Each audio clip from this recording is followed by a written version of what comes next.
Hi, we're at Hear Right Canada. After speaking with Darren Jones, the co-owner of Hear Right, I thought it would be a good idea to go in and see what they actually do and get my hearing tested. Hiya!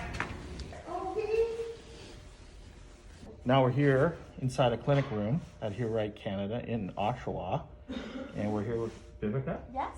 Vivica? Yeah. Right, and we're going to actually go through the process of how somebody gets their hearing tested. Yep, I'll Mr. take Claus, if you want to have a seat here. Okay. Okay. Alrighty, now I'm just going to get the door there. I'm a hearing instrument specialist. I did my schooling at George Brown and I graduated in 2017. It's a 3-year program, advanced diploma. And we do an internship of $1,000 hours, in which my hometown was kind of Brampton, so I did it in Brampton. Of course, it was a family clinic, so I wasn't able to kind of pursue anything further there. So I kind of had to spread my wings, and I kind of went into Belleville and Picton, here at Canada, of course, and worked there for about 3 years, but of course, it's a long commute back and forth. So I ended up taking maternity leave for about 9 months prior to coming over into Oshawa. So now I'm in Oshawa, Hear Right Canada again.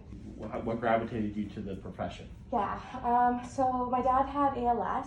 I was kind of keen into getting into communication disorders, wanting to do the speech language pathology. But then I kind of thought about it and I'm like, well, speech language pathology is more kind of like a therapy kind of thing. It's not really as giving someone, I'm not thought to give someone hearing, but it's not as kind of rewarding, I would say, at the end of it. An instant sort of gratification to know that if you can test somebody, find a problem, fix the problem. That's correct. Yeah. I don't want to put words in your mouth, but yeah, something along that line versus kind of an ongoing therapy kind of thing, which is kind of like a therapist's job. So I'm like, well, I want to see some action, so I kind of did that Okay. route instead. So kind of I'm going through the audiology route rather than the speech language pathology. Great. Yeah. And has it come true so far? Have you helped a lot of people? Yes, yes, it's very rewarding and satisfying, yeah. So usually we kind of just gather some case history, any pain or blockage in the ears, any drainage or liquid coming out of your ears. Everything seems to be okay. Yeah, so obviously this is kind of a setup test. I don't have any of that. Good, But okay. I am curious to go through the process because I'll admit that I'm in mid-50s now and should probably have my ears checked. Yeah, and it's always good to have a baseline done just to see where you stand. Part of the business, or that I've mostly been associated with falls prevention and actual physical ailments, mobility impairments. We forget that our ears are connected to the rest of our body, and that's what Darren really helped explain. So this is why I'm here as well. Yeah. Alrighty, and turn it on here. So you can actually see the... Yep, so there's a video screen there. Okay, and actually we can take screenshots of this, so I can kind of look here. So what are you actually looking to see? So we're trying to see the eardrum. It's just a little funky with the video otoscope, I'll kind of just put it through as if. And you can actually see physical damage. That's right, yeah. It's on there. That's right. So if you do see any scarring or holes to the eardrum, we can kind of see that there. Or some people have some tubes. Right. Looks all clear. Awesome. Okay, good. Awesome. So we're going to move on to a test for the middle ear. It usually would tell us the middle ear pressure or canal volume to see if there's any middle ear infections that I couldn't see with the otoscope. Okay. Okay, so for this, you just need to remain still. Okay. Again, with this, it's nice just because we have the screen there. It would show us everything. But I'm going to grab a tip here. And it's just going to take a measurement there, okay? Mm-hmm.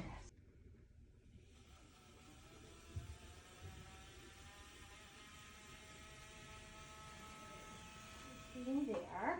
So we usually look at peak pressure to be within plus 50 to minus 99, which would tell us that it's in normal peak pressure. If it is significantly negative, we know that there is possibly an ear infection or something that's going on that wasn't visually detected through the otoscope, okay?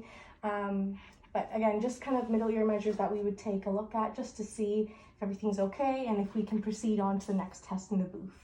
Okay. And can we? Yes, we can. Looks all good. Good. You have the button in your hand. I will instruct you through the machine, but for one of the testing, you are going to be hearing some sounds.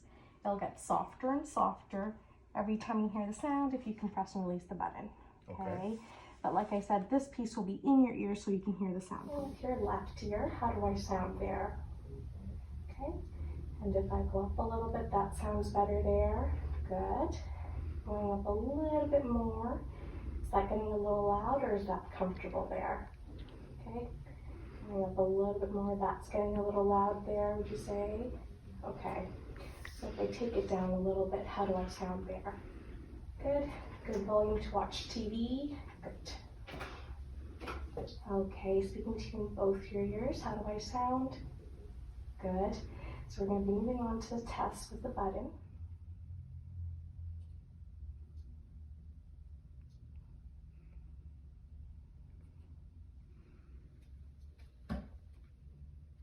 Moving on to some speech tests now. Can you hear me okay? Okay. So for the first test, you want to be listening to a list of words. It'll get softer and softer every time you hear the word. If you can, repeat the word back best you can.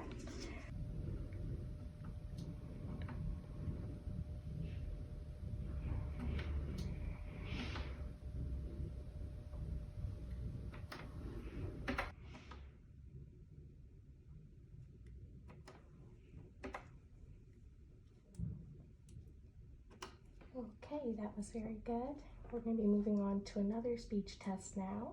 This time, if you can say back the last word of the sentence.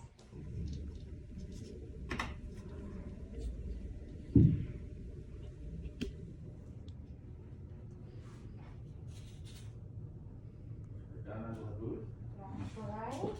Just grab this here. You can come on out. So this is our graph of hearing.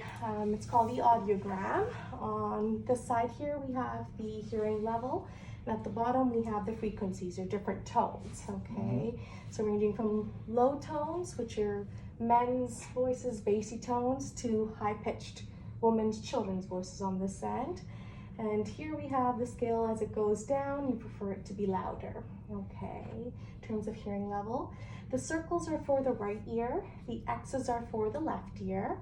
Anything above 25 is normal hearing. Okay.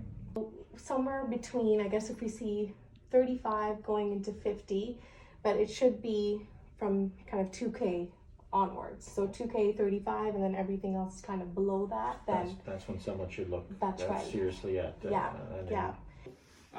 I'm coming in as a test sample here. Yes. And if somebody were to then at this point need further guidance, what along what lines would that be in terms of, I guess, hearing aid or Right. other methods? Can you maybe go through some of that for us? Sure, yeah. As far as hearing aids go, they come in all different sizes and smaller, bigger, right? Yeah. Really what it is, the bigger the size, the more power it gives you. The smaller the size, less power, okay? Most of it also is cosmetics, Yes. right? As it is going hand in hand in terms of the stereotype. I'm growing older, I don't want hearing aids, right? So like I said, I mean, you do have the custom. In terms of costs and things like that, it is whatever the technology that's going in is what you're really paying for. So you can have Right. something that goes behind the ear, something in the ear, but it really is the technology chip that's being put in. Tess, one of the things we talked about is, I'm not wearing my glasses now because they fog up with my mask, Yes. but the big thing I talked about with Darren was the fact that people seem to gravitate to getting their eyes checked annually and wearing glasses because it's not such the aesthetic That's right. effect that you mentioned that maybe hearing aids do have, but it is equally as important to That's get correct. your ears checked. Yes, For yes. what else do you tend to see here in your practice? I know I'm setting you up, but like what are the general population? What do they come in to see you for? So usually, I mean, it would be a hearing loss, of course. In terms of have they had hearing aids before? Is it just a kind of a replacement of hearing aids, or it could be just starting from scratch? And like you said, with age, we do kind of see hearing loss accompanies. Of course, we do see kind of in the hearing test, we might see the higher frequency slope a little bit more, telling us that yes, it is an age-related kind of loss, right? Today, Yes. this will be on my baseline. Correct. Going forward, what happens is, can there be a dramatic drop off, or if somebody now has their baseline, do they tend to start to be cognizant of their own hearing health, and it kind of maintains and only deteriorates because of age? Do you see that? Usually, if you have a hearing loss, it's not going to get better. It Okay. will gradually get worse. Within a year or two, we would see a 5 to 10 decibel drop, Okay. right? And that's kind of normal kind of thing. It's not going to go again back up into normal hearing. It's just going to kind of preserve itself. And if you do have a hearing loss, that's where the hearing aids would help preserve the loss, Right. because it does kind of drop over Right. time, and that's why Right. we would recommend you monitor that loss. And if you do think there's any changes to the hearing, then coming in for a hearing test. Right. I would assume that a majority of the appointments are set for the family members versus the actual person Yes. getting tested. Yes, Is that safe to say? that's yeah. Because they're the ones, I guess, witnessing or living through That's right. the person's hearing loss, and there's still some pretty strong stigma, That's right. as we said, about hearing aids. Yes. And people denying. Yeah, they're still in denial. Denial, yeah, yeah. yeah, So- for sure. So it's, I guess, safe to say, coming out of this, I've gone through it. It's very simple. Yes. It's a little nerve-wracking in there because it's a test. So you think you have to do good on a test, which is true, but it's just like anything else that you should monitor your health, set a baseline, Correct. and just watch it. Yes. So that was my last question. Do you have anything else to add for today? That's everything for today, I guess.